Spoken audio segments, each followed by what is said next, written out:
রাজধানীর মিরপুরের পল্লবীর hotel Grand Palace restaurant and convention সেন্টারে শনিবার আন্নুর একাডেমির নবীনবরণ ও সমাপনী অনুষ্ঠান উৎসব মুখর পরিবেশে অনুষ্ঠিত হয়েছে। অনুষ্ঠানে প্রধান অতিথি হিসেবে উপস্থিত ছিলেন আন্নুর একাডেমি ও লান্তাপুর গ্রুপের প্রতিষ্ঠাতা মোহাম্মদ সালমান।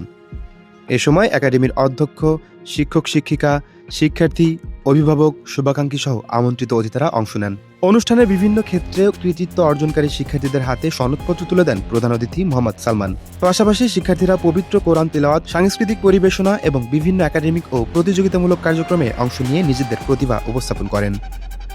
প্রধান অতিথির বক্তব্যে মোহাম্মদ সালমান বলেন, গুণগত শিক্ষার পাশাপাশি শিক্ষার্থীদের নৈতিকতা, মানবিক মূল্যবোধ ও দেশপ্রেমে উদ্বুদ্ধ হতে হবে। যারা ইসলামকে বিক্রি করছে, এক কথায় আমরা সেই ইসলামিক স্কুল, সেই ইসলামিক ধারা আমরা চাই না। আশা করি আপনারা যারা অভিভাবক আছেন, যে আশা করে আমাদের এই নূর একাডেমিতে, আমাদের একাডেমিতে আপনারা বাচ্চা ভর্তি করেছেন, আশা করি সামনের দিনেও ইনশাআল্লাহ আমাদের বাচ্চারা সুপ্রতিষ্ঠিত মানুষ হিসেবে উঠবে। তিনি বলেন, শুধু ডাক্তার, ইঞ্জিনিয়ার বা পাইলট হওয়াই যথেষ্ট নয়, একজন শিক্ষার্থীকে সর্বপ্রথম ভালো মানুষ হিসেবে গড়ে উঠতে হবে।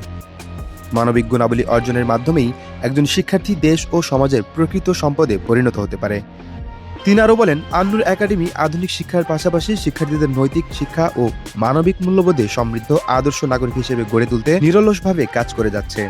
ভবিষ্যতেও প্রতিষ্ঠানটি দেশ গঠনের যোগ্য, সুশিক্ষিত ও মানবিক প্রজন্ম তৈরিতে গুরুত্বপূর্ণ ভূমিকা রাখবে বলে তিনি আশাবাদ ব্যক্ত করেন।